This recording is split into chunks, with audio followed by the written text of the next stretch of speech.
네, 오늘 본문을 가지고 돌파의 문을 열라, 돌파의 문을 열라라는 제목으로 함께 하나님 은혜 나누겠습니다.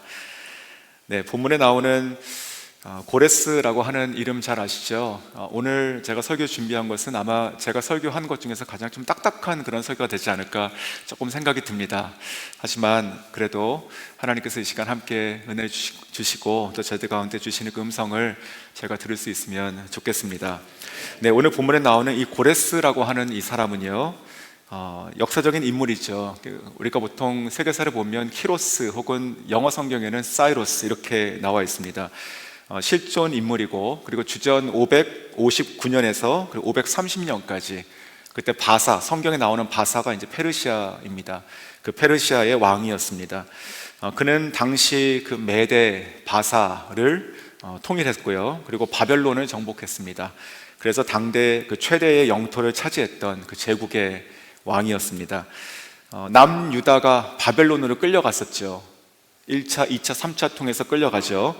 그리고 나서 지금 이 고레스 시대로 바뀌는 것입니다. 그 바벨론에서. 그리고 나서 오늘 이 본문과 또 이후를 통해 가지고 그 끌려갔던 포로들이 한 번, 두 번, 세 번에 걸쳐서 예루살렘으로 다시 팔레스타인 지역으로 돌아오게 되는 그 귀환이 시작되는 그런 말씀입니다. 고레스 칙령이라고 하는 것을 좀 말씀드리고 오늘 시작해 보겠습니다. 그 고레스 칙령, 그 바사, 이 페르시아에서 왕이었던 이 고레스가 원년 자기가 왕이 되고 나서, 이 통일 왕국의 왕이 되고 나서요, 그때 하나님께서 그의 마음을 감동시키셔서 그 포로되었던 유다 백성들을 원래 자기의 땅, 즉 예루살렘 지역으로 돌아가게 하는 그 칙령 조서를 발표하게 됩니다. 근데 그 당시에 있었던 이 왕궁이 있었던 곳은 유브라데스 강이죠. 그 바벨론 이 지역이요. 지금 현재 그 이라크 지역입니다. 거기서부터 지금 이 예루살렘까지 와야 하는 건데, 돌아오는 루트를 보면 그 유브라데스 강을 끼고 위로 쭉 올라가서 뭐 하란 지역 정도까지 가서 이제 꺾어져서 또 이제 그 지중해 연안으로 타고 내려와 가지고 예루살렘으로 가죠. 거리를 보니까 대략 한 930마일 정도 됩니다. 한 1500km 정도. 여기서 저희 있는 곳에서 보면은 우리가 보스턴까지 올라갔다가 다시 내려오는 게 한 900마일 조금 안 되더라고요. 그러니까 그보다 참 먼 그런 여정을 그 이스라엘 백성들은, 그 포로되었던 이스라엘 백성들은 기쁜 마음으로 또 몇 날 며칠을 얼마나 많이 걸었겠습니까? 그런 믿음의 그런 귀환이 시작되는 것, 바로 그것을 지금 어떻게 하나님께서 하셨는가라고 한번 보면 바로 이 고레스를 통해서 하시는 것이죠. 자, 그래서 이 고레스를 통해서 그런 조서가 발표되고 이제 칙령이 발표되고 나서 돌아올 수 있게 됐는데, 그 내용은 에스라서 1장에 나옵니다. 그 에스라서 1장 1절과 2절 제가 읽어드리겠습니다. 바사왕 고레스 원년에 여호와께서 예레미야의 입을 통하여 하신 말씀을 이루게 하시려고 바사왕 고레스의 마음을 감동시키심에 그가 온 나라에 공포도 하고 조서도 내려 이르되, 바사왕 고레스는 말하노니 하늘의 하나님 여호와께서 세상 모든 나라를 내게 주셨고 나에게 명령하사 유다 예루살렘의 성전을 건축하라 하셨나니. 이게 지금 그 바사 왕 입에서 나온 이야기입니다. 놀라지 않을 수가 없는 것이죠. 예루살렘으로 가서 성전을 건축하라, 이런 얘기를 지금 하고 있습니다. 그런데 지금 이 에스라서에서 지금 읽었던 것은 이 고레스가 실제로 왕이 돼서 그렇게 얘기했다는 내용인데, 그런데 오늘 제가 읽었던 이 지금 이사야서 45장의 내용은 언제 이런 일이 일어날 것인가에 대한 예언의 말씀입니다. 그런데 이 말씀 전에 어떠한 지금 배경에서 이 말씀이 나왔는가 보면 저희가 이사야서 40장을 한 구절 좀 읽어야 됩니다. 이사야서 40장 2절과 3절을 제가 읽어드리면요, 너희는 예루살렘의 마음에 닿도록 말하며 그것에게 외치라. 그 노역의 때가 끝났고 그 죄악이 사함을 받았느니라. 그의 모든 죄로 말미암아 여호와의 손에서 벌을 배나 받았느니라 할지니라 하시니라. 자, 3절, 외치는 자의 소리여 이르되 너희는 광야에서 여호와의 길을 예비하라. 사막에서 우리 하나님의 대로를 평탄하게 하라. 자, 지금 제가 새벽마다 그 이사야를 보고 있다가 지금 39장까지 갔나요? 그리고 이제 40장부터는 또 다음에 하겠죠. 근데 40장부터가 저희가 이제 회복의 메시지가 시작이 되는 거 알고 있습니다. 근데 여기서 보시면 40장 2절에 저희가 읽었던 대로 지금 노역의 때가 끝났다, 뭔가 기한이 끝났다는 얘기를 하시죠. 그리고 그 죄악이 사함을 받았다. 그래서 이제 광야에서 여호와의 길을 예비하고 사막에서 하나님의 대로가 평탄하게 하라라고 하는 어떤 새로운 장이 열리는 그런 메시지가 선포됐습니다. 즉 노역의 때가 끝났다라고 하는 것은 그 이스라엘 백성들이 지금 그 바벨론에 끌려가서 그 70년의 포로 생활이 끝났다는 뜻입니다. 70년의 포로 생활이 끝나고 나서 하나님의 약속대로 다시 이제 때가 되어서 그 광야에 그 여호와의 대로가 지금 하나님의 대로가 다시 평탄하게 열린다라고 하는 말씀이 되고 있는 것이죠. 마치 그 애굽에서 하나님께서 이스라엘 백성들을 이렇게 출애굽시키셨던 것처럼 정말 하나님께서만 할 수 있는 하나님의 그 구원과 그리고 회복, 그리고 이스라엘 백성들의 전체 구원 혹은 회복, 백성의 귀환, 성전, 성벽의 재건, 이런 모든 영광스러운 일들이 지금 시작이 되고 있는 그런 지금 배경인 것입니다. 이 하나님의 놀라운 역사, 하나님의 전적인 주권의 이 일에 쓰임받은 사람이 누구냐? 바로 고레스입니다.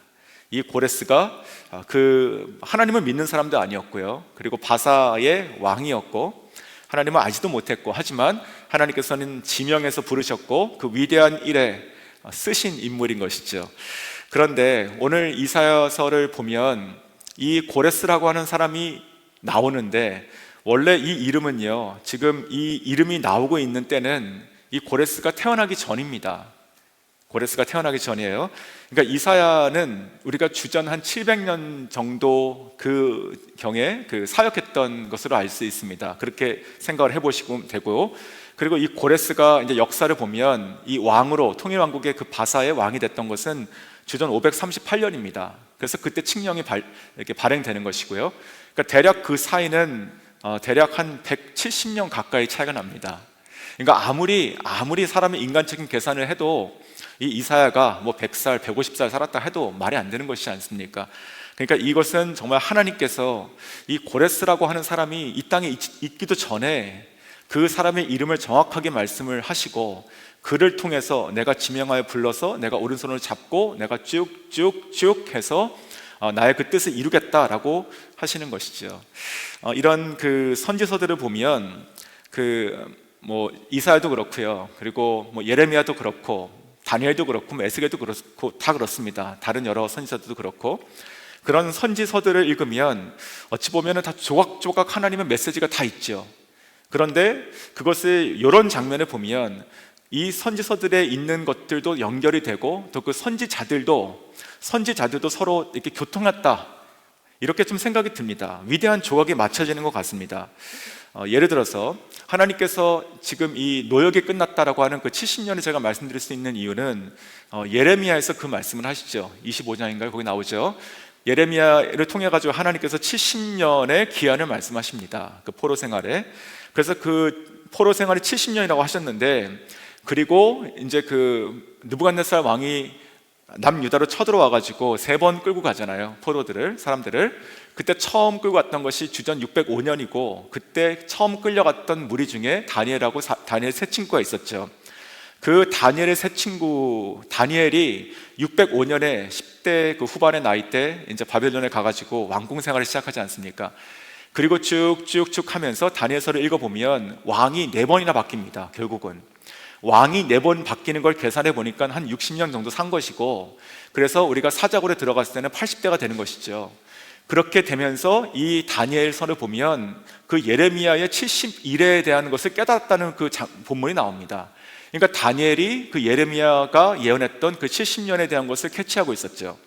자, 그리고 나서 그렇게 보면 그 전에 있었던 이 이사야는 그 전 사람 아닙니까? 예레미야보다도.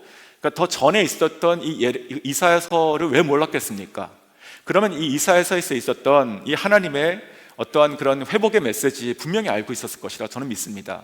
그러면은 아마도 그는 그 수십 년을 살면서 언젠지 모르지만 아마도 그는 70년이 정말 이 문자적인 70년일까 라고 하는 생각도 했을 것이고, 하나님께서 말씀하신 이 고레스라고 하는 사람이 정말 어느 순간 나타날까 이런 생각을 했을 것 같습니다.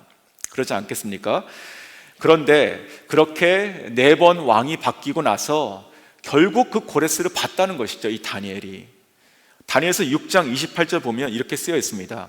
이 다니엘이 다리오 왕의 시대와 바사 사람 고레스 왕의 시대에 형통하였더라. 그러니까 마지막 왕 중에 하나가 고레스거든요. 이 왕조가 바뀌는 거에서.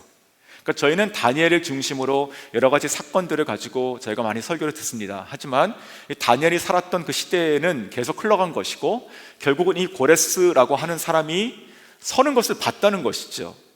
그리고 나서 지금 이 이사야서 45장에 나와 있는 이 사람이 그 사람이구나 라고 했던 걸 깨달았을 때 얼마나 기뻤을까. 정말 너무너무 기뻤을 것 같습니다.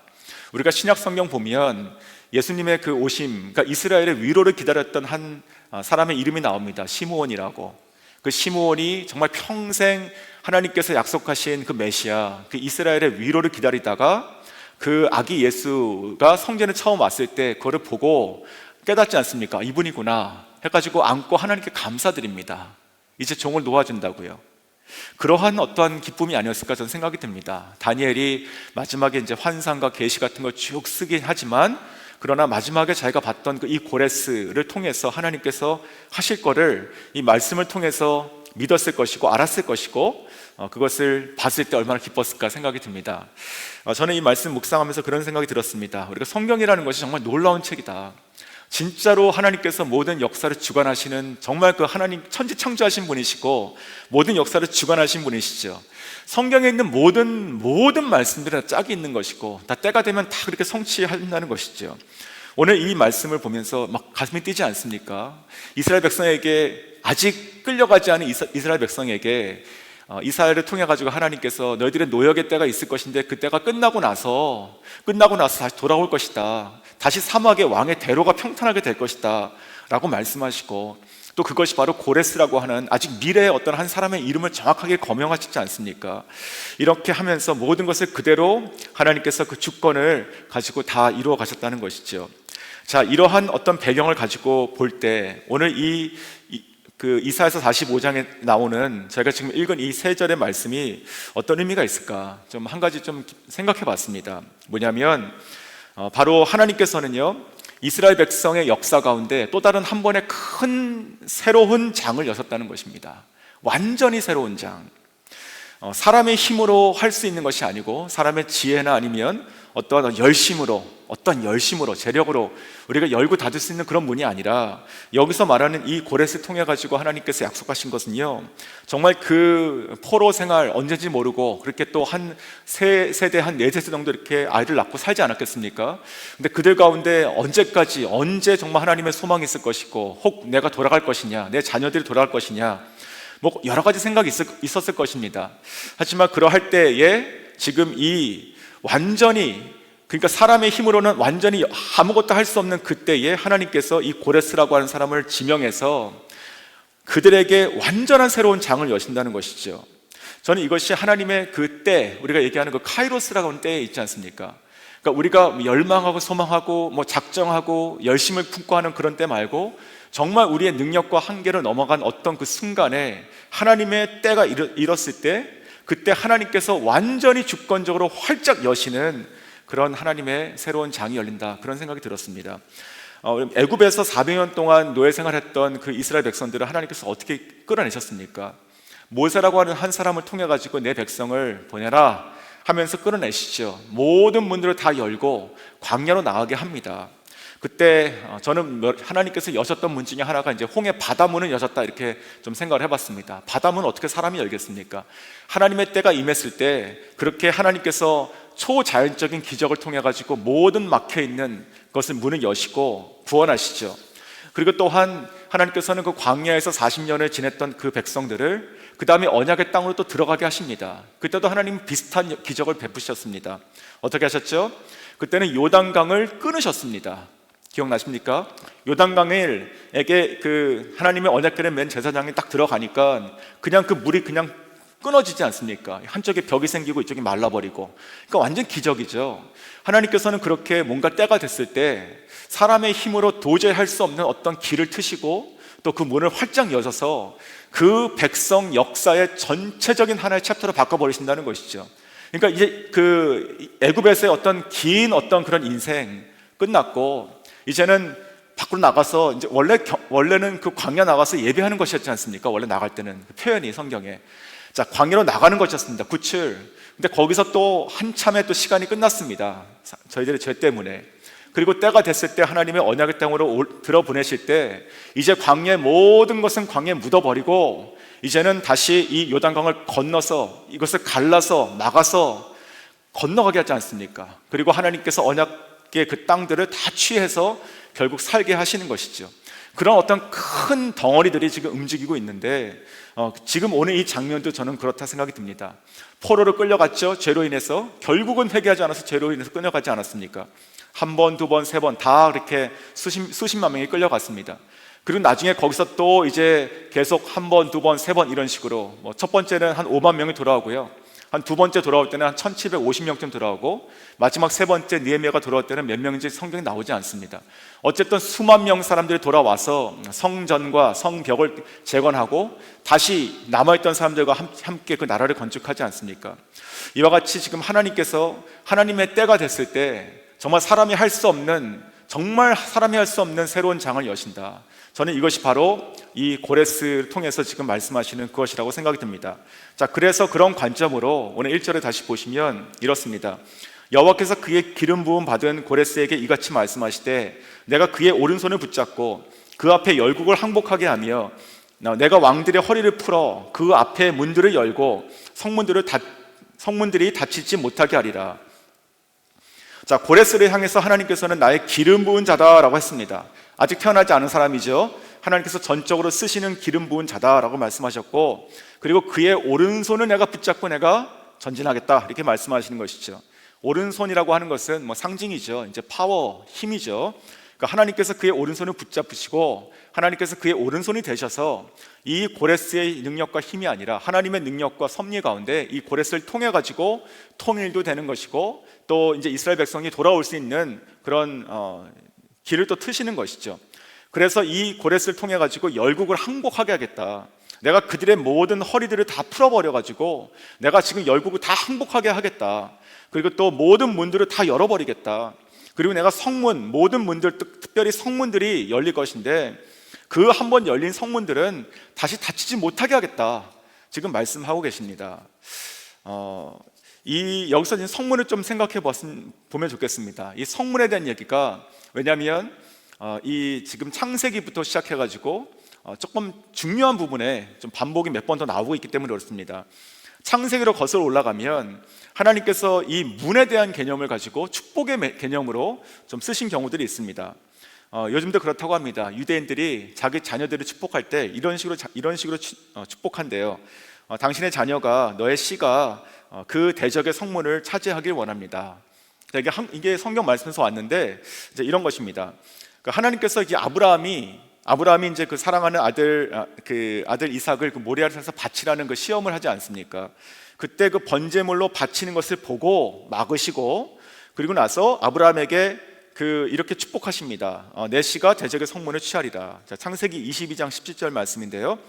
내가 내게 큰 복을 주고 내 씨가 크게 번성하여 하늘의 별과 같고 바닷가의 모래 같게 하리니 그 다음이요 너의 씨가 그 대적의 성문을 차지하리라.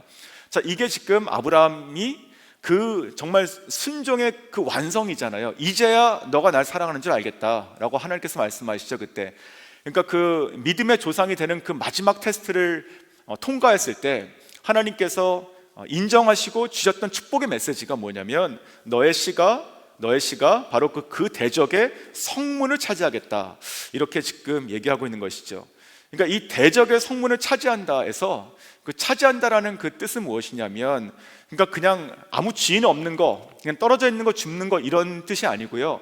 원래 거기는 누군가 그것을 소유하고 있는데 그것을 내가 가가지고 싸워서 혹은 힘으로 쟁취해서 내가 다시 가져온다 그런 뜻이 쓰였습니다. 그래서 원래는 그 대적의 문이라고 하는 것은 하나님께서 이 땅 가운데 주신 그 모든 축복과 그런 유업이 있는데 그것을 다 뺏겼지 않습니까?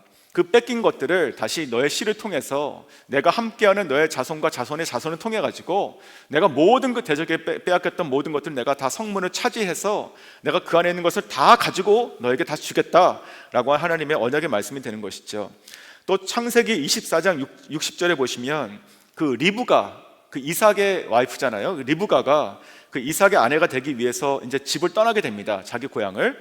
그때 그 리브가의 오빠하고 리브가의 어머니가 그 리브가에게 이렇게 축복하는 말이 나옵니다. 창세기 24장 20절, 우리 누이여 너는 천만인의 어머니가 될지어다. 내 씨로 그 원수의 성문을 얻게 할지어다. 똑같지 않습니까?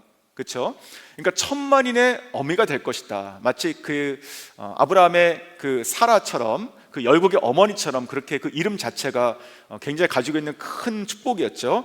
그런데 그의 그 씨앗, 그러니까 그의 자손의 삶에 중요한 축복을 얘기하는 것은 무엇이냐면 그 원수의 성문을 얻을 것이다. 다시 닫혀 있는 그 문들을 다시 열 것이고, 다시는 그 문이 닫혀지지 않고 그 안에 있는 빼앗긴 모든 것을 다시 다 가져오는 축복을 지금 얘기하고 있는 것입니다. 그 당시에 성이라고 하는 것, 성문이라고 하는 것은 요즘에 저희가 이제 그런 성을 쌓고 살지 않기 때문에 조금 저에게 감이 없지만 주로 요새였습니다. 주로 요새. 그러니까 어떤 사람들이 있고 그 가운데 이제 생활이 있는 것이고, 이제 그 벽으로 둘러싸고 견고한 문들이 뭐 여기저기 몇 개씩 있고, 그래서 그 문이 열려 있으면 나가서 출입을 하고, 문이 닫혀 있으면 아무도 들어가거나 나갈 수가 없는 그런 것이었죠. 그러니까 이 아브라함에게도, 이 리브가에게도 한 축복이 무엇이냐면 그 성문을 너가 차지할 것이다. 너가 그 성문의 열쇠를 가질 것이고, 너가 열고 닫는 사람이 될 것이니 이 성 안에 있는 모든 것을 취하는 자가 될 것이다. 그런 지금 이야기가 되는 것이죠. 그것이 바로 이 구약에서 나온 그 성문이 가지고 있는 어떤 축복의 개념 중에 하나다. 좀 기억을 해보시고요. 다시 이제 이 이사야로 돌아가면, 그래가지고 하나님께서 그 고레스의 오른손을 붙잡고 지금 나아가서 적들의 성문을 열고, 이렇게 돼 있죠. 그러니까 이 고레스를 통해 가지고 그 닫혀져 있던 이 적들의 성문을 열 것이고, 그 문들을 닫지 못하게 하시겠다. 그래서 다시 취하게 하시겠다. 이렇게 지금 말씀하고 계신 것이죠. 알렉산더라고 하는 그 역사가가 이런 얘기를 했더라고요.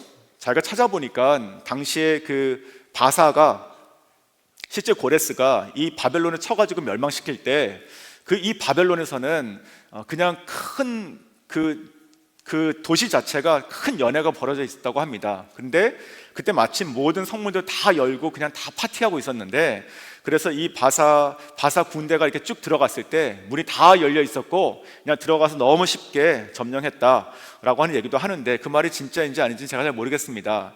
하지만 그 말이 사실이라면 이 말이 이제 문자적으로도 이루어진 것이고, 하지만 중요한 것은 이제 하나님께서 이 고레스라고 하는 사람 통해 가지고 모든 닫혀 있는 문들과 또 논문들과 세빗장들과 이런 것들을 다 하나님께서 푸시고 깨시고 여시면서 가시겠다는 그 말씀이 되는 것이죠.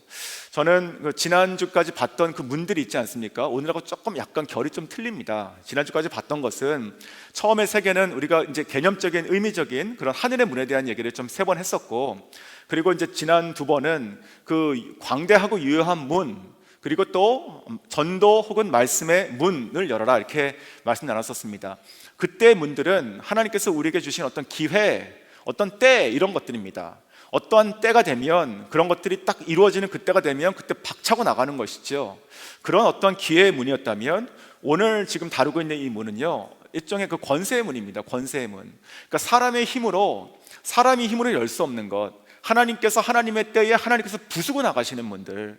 그러니까 그러면서 우리 가운데 허락하시는 뭔가 큰 전환점을 주는 그런 모먼텀이 되는 그런 문들, 그런 것이 바로 오늘 지금 다루고 있는 그런 문들입니다.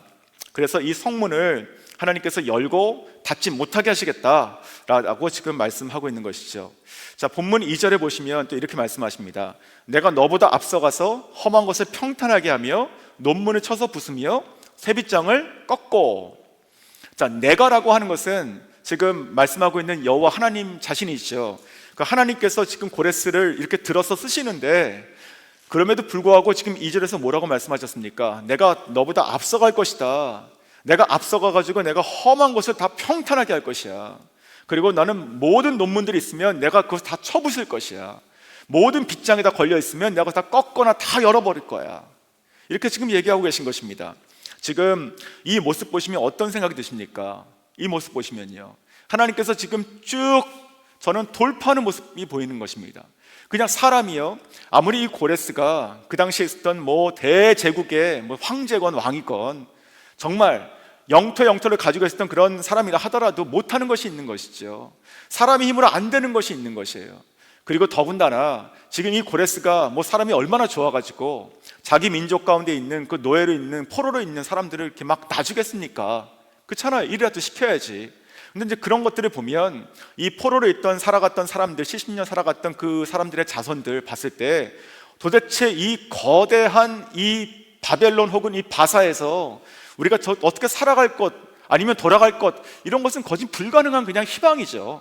그냥 사람으로 보면 물론 말씀 믿고 살아가지만 어찌 보면 정말 막연한 얘기 아닙니까? 근데 그런 것들을 지금 누가 하신다고요? 하나님이 하신다고요. 하나님께서 내가 먼저 갈 것이야, 내가 이 말씀을 성취할 것인데, 이건 이 성격은, 이것은 내가 사람을 통해서 성취할 것이 아니고 그냥 내가 해야 되는 거야. 그러니까 내가 먼저 갈 것이고, 내가 험한 것을 내가 평탄케 할 것이고, 그리고 여기 모든 논문이 있으면 그건 내가 부실 것이고, 그리고 세빗장에 다 걸려 있으면 그건 내가 열게, 내가 꺾어줄게, 이렇게 지금 말씀하시는 것이죠. 예전에 좀 한 2달쯤 됐습니까? 그때 그 돌파의 주, 그 바알브라심 돌파주라는 그런 말씀을 한번 나눈 적이 있었습니다. 기억나십니까? 그때 그 다윗이 블레셋과 싸우면서 그런 일이 있지 않았습니까? 하나님 어떻게 하겠습니까? 그러니까 하나님께서 가라라고 하니까 가는데, 근데 한 칼에 그냥 가지 않습니까? 거기서 그때 와, 하나님께서 돌파하셨구나, 하나님께서 이 적들은 흩으셨고 하나님께서 이 전장에서 돌파하셨구나 해가지고 그것이 바알 브라심이라는 이름이 되지 않습니까? 그때 그 바알 브라심에서 브라심이 파라찌라고 하는 말에서 왔다고 한번 그때 나눴었습니다. 오늘 좀 그 얘기 조금만 더 해보겠습니다. 오늘 내용하고 연관이 있으니까요.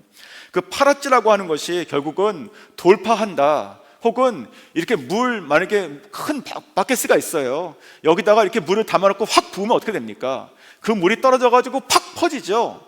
그 팍 퍼지는 모습이 파라찌입니다. 그냥 동서남북으로 팍 퍼지는 거예요. 자, 그래서 그 말이 저희가 이 문을 열라 처음 시리즈 했을 때 첫 번째 설교에서 그 말을 잠깐 드렸었습니다. 어떤 얘기였죠? 그 야곱이 돌베개를 베고 자고 있다가 하나님의 사닥다리를 보고, 그리고 거기서 천사를 만나고 하는 그 장면이었습니다. 그때 하나님께서 이 야곱에게 약속하신 축복의 말씀이 있었습니다. 그 축복의 말씀이 뭐냐면, 너의 자손이 동서남북으로 퍼져날 것이다, 이렇게 얘기했어요. 그때 야곱은 지금 아무것도, 인생이 지금 실패한 때였고요, 아무것도 없습니다. 뭐 결혼도 안 했고요, 어떻게 살아갈지 막막한 사람이죠. 하지만 너의 자손이 동서남북으로 퍼질 것이다, 한 민족에 대한 그 메시지를 말씀하지 않으십니까? 자, 그때 퍼진다라고 하는 그 동사가 파라찌였습니다. 다윗이 돌파했던 거하고 똑같은 단어가 지금 쓰이고 있는데, 그런데 지금 오늘 저희가 읽었던 이 이사야서 45장 2절에 있는 이 말씀도 딱 그 모양이라는 것이죠.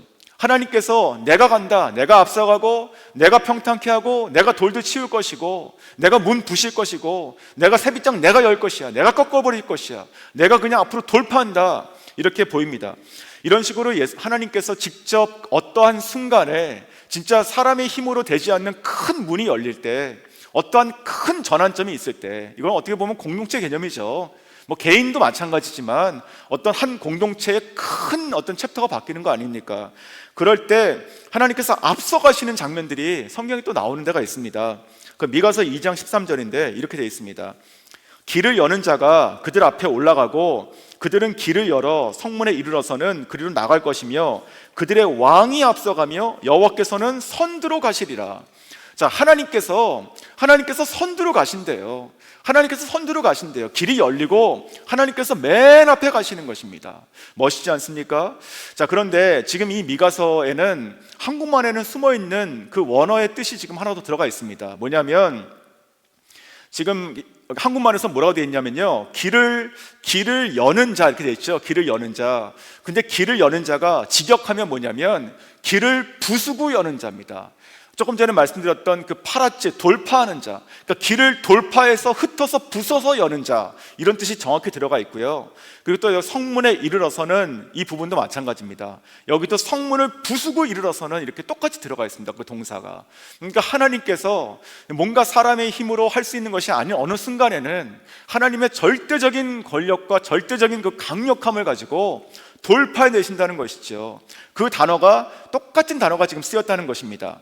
자, 이러한 개념으로 지금 이 45장보다 조금 뒤로 가면 또 하나의 그런 개념이 조금 다른 모습으로 나온 것이 한 구절 더 있습니다. 뭐냐면 이사야서 54장 2절과 3절입니다. 이사야서 54장 2절에 이렇게 있습니다. 너의 장막터를 넓히며 너의 처소의 휘장을 아끼지 말고 널리 펴되 너의 줄을 길게 하며 너의 말뚝을 견고히 할지어다. 자, 이 지금 2절에 나와 있는 이 장막터, 어떠한 그 장막이 지어진다고 생각해 보겠습니다. 이 장막이 지금 어떤 그림으로 보이십니까? 그냥 작은 어떤 텐트 지금 하나 친 것처럼 보이십니까? 거기에 좀 몇 명 들어가가지고 이렇게 옹기종기 앉아가지고 뭐 이렇게 얘기하고 그런 걸로 보이십니까? 저는 그렇게 보이지 않습니다. 이 장막은요, 우리가 상상할 수 있는 어떤 그런 어떤 장막보다 큰 장막인 것 같습니다. 여기 성경이 그렇게 얘기하고 있지 않습니까? 너의 장막터를 넓히고 넓히고 넓혀라. 그리고 너의 처소의 휘장을 아끼지 말고 남김없이 하나도, 그러니까 우리가 뭔가를 이렇게 장막을 필 때 이거를 땡기잖아요. 근데 땡기는데 뭐 적당하다 이 정도면 그런 게 아니라 끝까지 할 수 있는 대로 하나도 남기지 말고 다 피라는 것이에요. 그렇게 너의 말뚝을 견고하게 지금 치라고 되어 있습니다. 그런데 그리고 나서 이것이 지금 3절에 뭐라고 되어 있냐면 왜 이렇게 하느냐, 그 이유가 3절에 나온 것이에요. 이렇게 되어 있죠. 이는 왜냐면 너가 좌우로 퍼지며 너의 자손이 열방을 얻으며 황폐한 성읍들을 사람 살 곳이 되게 할 것이다. 그러니까 이것도 똑같은 말이에요. 여기서 지금 좌우로 퍼지며, 이 말도 지금 똑같은 이 파라찌가 쓰였어요. 돌파하며, 이것이 퍼지며, 물이 흩어지는 것처럼 퍼지며, 아니면 부수고 나가는 것처럼 돌파하고 퍼지며, 이렇게 되어 있는 것입니다. 그래서 이렇게 장막터를 넓히고 뭐 휘장을 아끼지 말고 줄을 길게 하고 말뚝을 견고하게 박아야 되는 이유는 하나님께서 돌파하게 하신다고요. 너희들의 이 자녀들 통해 가지고, 이 자녀 통해 가지고 정말 좌우로 쫙쫙 퍼지는 열방을 얻는 민족이 되게 할 것이다. 황폐한 성읍들이 사람이 사는 곳이 되게 할 것이다. 이렇게 지금 말씀하고 있는 것이죠. 믿으십니까? 자, 그래서 저는 이 개념 있잖아요. 지금 돌파하는 개념. 사실 이 이사야서 45장 이 본문을 가지고 여러 각도로 여러 제목으로 이렇게 설교를 할 수 있을 것입니다. 하지만 오늘 제가 지금 나누고 싶은 것은 지금 이 하나님께서 이 고레스라고 하는 사람을 지명해서 부르시는데, 예언하시는데, 그를 통해 가지고 하신 말 중에 하나, 내가 성문들을 취할 것이고 내가 다시는 닫지 못하게 할 것이고 내가 앞서가서 내가 평탄케 하고 내가 논문을 칠 것이고 내가 새빗장을 내가 꺾어버리겠다. 즉 이 돌파하는 이 모습, 이것이 무엇일까? 이 돌파하는 걸 통해 가지고 장막이 활짝 펴지는 것인데, 이제는 노역의 때가 끝나고 이 백성들이 다시 돌아와 가지고 영광스러운 하나님의 전과 하나님의 도시를 다시 세우는 것인데, 그 장막터는 펴고 또 펴서 정말 이 가운데 그 자손들이 열방을 얻는 것이 될 것인데, 바로 이것이 무슨 의미입니까? 이것이 우리 교회에게 무슨 의미입니까? 저는 이렇게 좀 생각을 해봤습니다. 그러면서 제가 기도하면서 좀 들었던 생각 한 가지 좀 나누고 오늘 말씀을 좀 정리하면 좋겠습니다. 저는요, 한번 제가 다 공감하는 거죠. 그 광대하고 유효한 문 할 때도 그렇게 말씀 나눴었습니다. 지금 우리 교회에 광대하고 유효한 문이 열리고 있습니다. 이렇게 말씀 나눴었습니다. 그렇게 믿으십니까? 그렇게 믿으세요?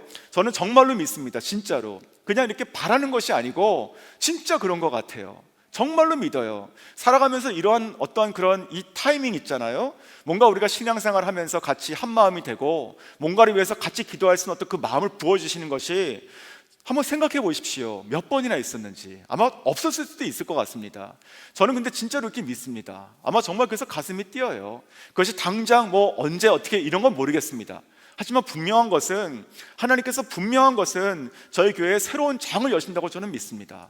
그래서 저는 이 말씀을 통해서 뭘 보고 싶냐면, 그때도 나눴지만 그 광대하고 유효한 문이 열리면 사도 바울의 고백이 뭐였습니까? 대적이 많다라고 했잖아요. 근데 오늘 이것을 보면서 그런 생각이 듭니다. 하나님, 앞으로 우리 교회 가운데 열리는, 새롭게 하나님께서 펼치시는, 정말로 애굽에서 광야에서 언약의 땅으로 이런 식으로 완전히 그냥 통째로 바꿔버리시는 어떤 그런 새로운 전환기를 주신다면, 그럼 어떤 일이 있겠습니까? 그것을 어떻게 우리가 할 수 있겠습니까?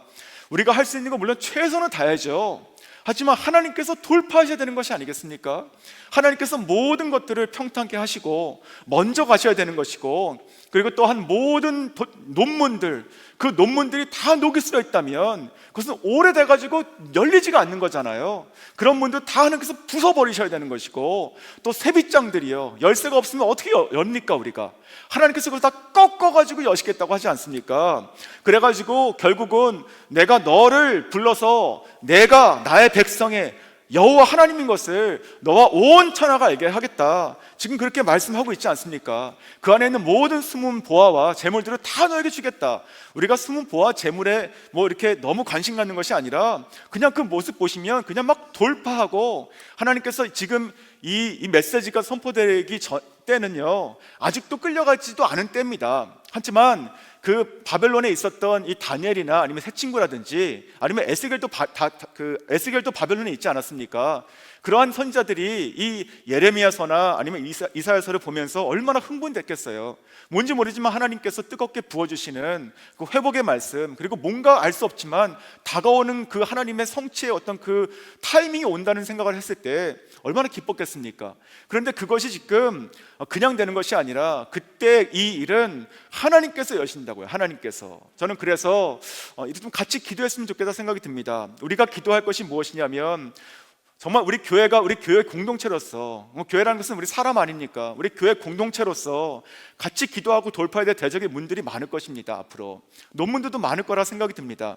근데 그 중에 그냥 좀 현실적으로 좀 세 가지를 좀 생각을 해봤습니다. 첫 번째는 이단을 좀 조심해야 되지 않을까 생각이 듭니다. 좀 생뚱맞죠? 생뚱맞죠? 근데 왜냐하면 우리가 진리 위에 서 있는 교회가 되면 될수록 사단의 표적이 된다고 저는 생각이 듭니다. 한국에 그런 기사 많이 보지 않으셨습니까? 뭐 신천지 아니면 뭡니까 또 뭐 통일교, 특별히 신천지 같은 거예요. 저희도 저기 뭐 붙인 거 봤는데요. 몰래 들어와가지고 타겟해가지고 들어와가지고 목사님 설교 비판하고 사람들 가운데 들어가서 말 섞고 해가지고 파탄 내지 않습니까? 어떤 교회들이 그렇게 할까요? 힘없고 약하고 그저 자기들끼리 모여서 있고 그런 교회 전혀 관심 없습니다. 밖으로 나가고 논문 부수고 세빗장 꺾고 나가면서 하나님의 어떤 역사의 산증이 되는 교회들, 그런 교회들이 타깃이 되지 않겠습니까? 저는 이것을 저희가 지금부터 기도해야 된다고 생각합니다. 뭐 걱정하고 불안한 그런 것이 아니라 그냥 기도가 이런 것이죠. 하나님, 우리 교회가 지금도 또 앞으로도 우리 자녀가 또 강단이 계속적으로 하나님의 살아계신 말씀만 선포되고 정말 진리 위에 온전하게 견고하게 서 있는 교회와 성도가 될 수 있기를 원하다고 계속 기도해야 될 것이라 생각이 듭니다. 또한 우리 가운데 어떠한 논문들이 있을까 생각을 해보면 좀 우리가 이간질하는 것이 있을 수 있다 생각이 듭니다. 물론 저희 가운데는 그런 분 한 분도 안 계시지만 사단의 역사가 그럴 수도 있다 생각이 듭니다. 왜냐하면 그 사단이라고 하는 것이 그 헬라어를 보면 디아볼로스라고 합니까? 그 말의 뜻이 뭐냐면 둘 사이에 돌 던진다, 이 뜻입니다. 그 말의 뜻이, 그러니까 사단의 그 정체성 중에 하나가 둘 사이에 붙어있는 둘 사이에 돌 딱 던져가지고 이렇게 갈라지게 하는 게 사단입니다. 그게 말로 되는 거죠 보통.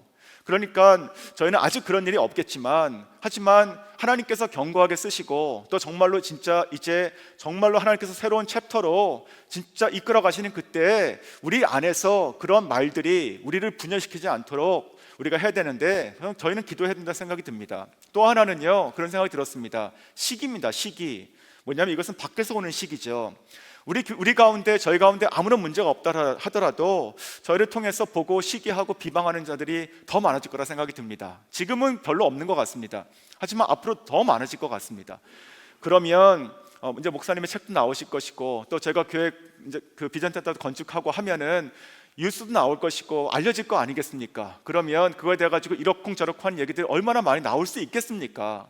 저는 그것을 위해서 기도해야 된다고 생각이 듭니다.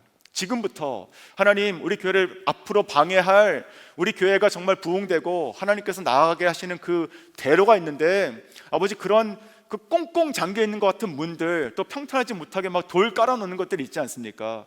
그런 것들 아버지 치워주십시오. 먼저 가서 치워주십시오. 하나님, 모든 문제 우리가 감당할 수 있는 것은 우리가 감당하겠지만 우리가 감당할 수 없는 그 수준의 것들, 그 환란들, 하나님께서 말씀 그대로 먼저 가서 아버지 돌 빼주시고 평탄케 해주시고, 그리고 닫혀있는 그 오래된 그 논문도 쳐주시고, 그리고 그 빗장들 있잖아요, 열 수 없는 그 빗장도 하나님께서 꺾어주십시오.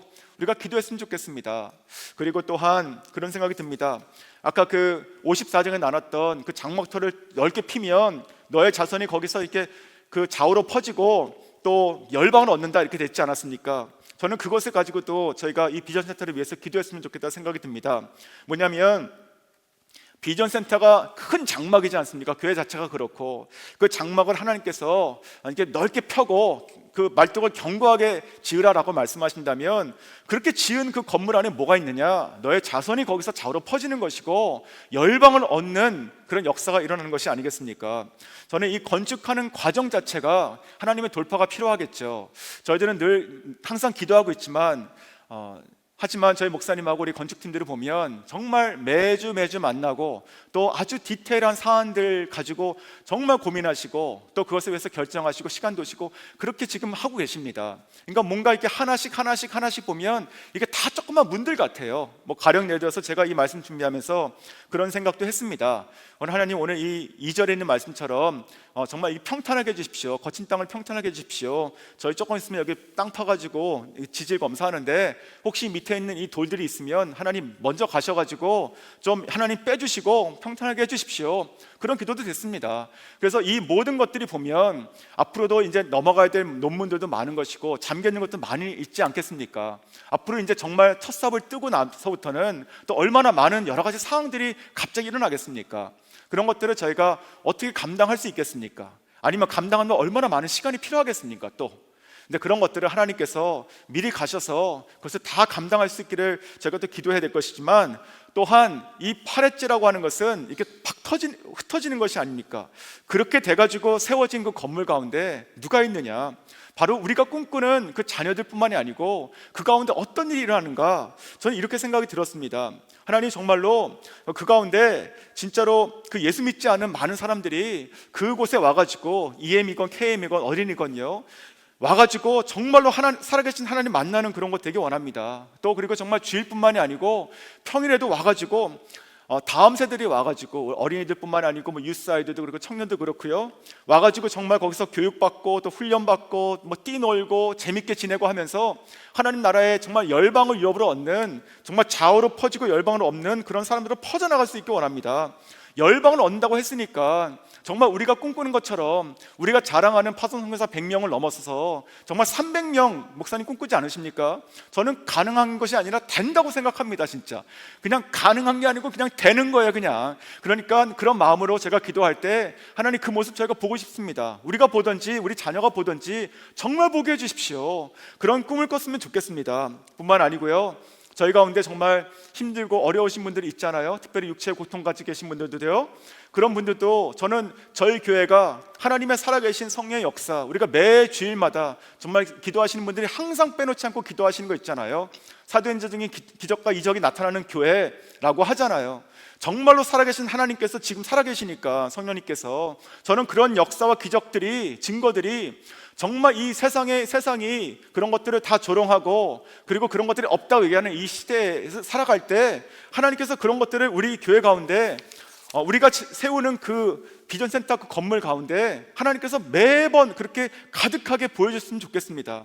그래서 그런 것들이 정말 오늘 어떻게 이루어질 수 있는가? 저는 사람의 힘으로 될 수 없다 생각이 들었고 오늘 이 말씀처럼 하나님께서 가시고 하나님께서 부수시고 하나님께서 여셔야 된다라는 생각이 들었습니다. 그럴 때 어떤 소리가 들리겠습니까? 그럴 때 정말로 부서지는 소리 그리고 열리는 소리가 들리지 않겠습니까? 세빗장이 막 그 닫혀있는 것이 끽끽 열어지는 소리가 들리지 않겠습니까? 막 사단이 떨어지는 소리가 들리지 않겠습니까? 저는 그렇게 믿습니다. 그렇게 믿으십니까?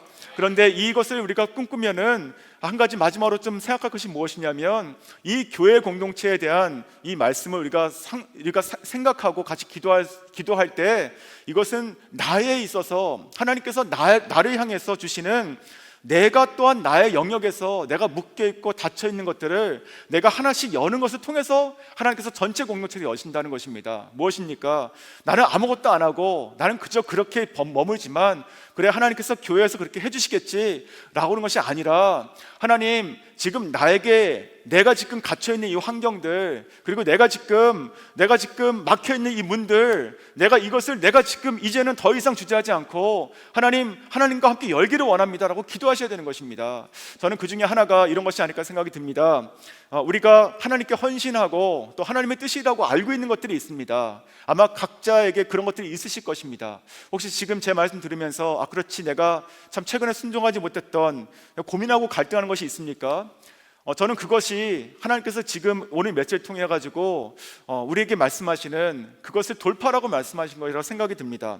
그것은 내가 열지 않으면 열리지가 않는 것이고, 내가 열지 않으면 저희 교회 어느 곳인가 닫혀 있는 문이 있는 것이 아니겠습니까? 그래서 뭔가 내가 하나님 앞에서 내가 하나님의 뜻인지 알지만 뛰어들지 못했던 그것이 있다면 내가 정말 새빗장을 열고 돌파할 수 있기 원합니다. 또 요즘에 또 지쳐 계신 분들 좀 덜어 보이시는 것 같습니다. 저도 기도를 열심히 하고 있는데, 근데 그것도 저희가 또한 한계를 좀 뛰어넘어야 되는 것이 아닌가 생각이 듭니다. 우리가 지치고 힘들고 어떤 환경 가운데 있지만 그것이 너무나 오래되면 어떻게 되겠습니까? 그것 자체가 오래된 녹슨문이 됩니다. 녹슨문이 되면요, 나중에 열고 싶어도 잘 안 열려요. 어떻게 될까요? 하나님께 기도하셔야 되는 것이죠. 하나님, 저 정말로 연약합니다. 정말 이거 할 수 없는 것 같아요. 그러나 내가 오늘 말씀 힘입어서 내가 이거 부수기 원합니다. 하나님께서 도와주시면 내가 한번 용기 내보겠습니다. 이렇게 기도하셨으면 좋겠습니다. 그리고 또 한 가지 마지막으로는요, 저희가 저희 가운데 있는 여러 가지 관계들을 더 돈독하게 했으면 좋겠습니다. 남편과 아내, 또 부모와 자녀들, 또 우리 목장 안에서도 더 사랑으로 하나 되기 위해서 할 수 있는 모든 노력을 했으면 좋겠습니다. 우리가 하나 되지 못하면 그러면 나중에는 결국 흩어지는 물밖에 되지 않을 것입니다. 그런 생각 들지 않으십니까? 우리 가운데 막혀있는 그 무엇이든지, 누군가의 관계에서 내가 거꾸로 무엇이든지 그것을 우리가 하나씩 다 열고, 그리고 그것을 부수지 않으면 그러면 저희 공동체가 건강하고 더 크게 일어나는 것에 참 힘들 것입니다. 그런 생각이 듭니다. 말씀을 정리하면 저는 오늘 이 말씀을 통해서 좀 그런 생각이 들었습니다. 하나님, 저희 교회에 지금 저와 또 여기 계신 모든 우리 성도님들과 함께 하나님 같은 꿈을 꾸게 해주시고, 정말로 진짜 하나님께서 일하시겠구나, 하나님께서 정말로 위대하신 일을 저희 교회 가운데 내가 살아생전에 내 눈에 보게 하신다, 그런 것을 믿으셨으면 좋겠습니다. 그것이 우리가 건축 헌금을 하고 또 우리가 또 비전센터를 짓고 하는 것보다 훨씬 더 큰 것이 아니겠습니까? 자, 그렇다면 하나님, 이것을 하나님께서 이루어 주십시오. 이제 내가 기도하겠습니다. 사람이 힘을 할 수 없는 우리 교회를 향하신 하나님의 크고 정말 광대하고 유효한 문이 열리고 큰 장막이 펴져지고 거기에 하나님의 정말 집이 서는데, 하나님 아버지, 사람이 할 수 없고 우리가 최선을 다하지만 하나님께서 미리 가시고 정말 돌들을 평탄케 하시고 논문을 쳐서 부숴주시고, 그리고 새빗장을 열어주십시오. 나의 인생에도, 나의 신앙과 나의 생활에도 아버지 그런 게 있는데 그런 것 다 부숴주시고 열어주시고, 또 저희 모두가 다 함께 우리가 공동체로서 함께 아버지 앞으로 다가올 그 많은 대적과 그런 녹슨 물들을 저희가 함께 기도하고 쳐부시기 원합니다. 그렇게 함께 소원하시고 저희가 함께 한 마음으로 기도하는 저 여러분 됐기를 원합니다.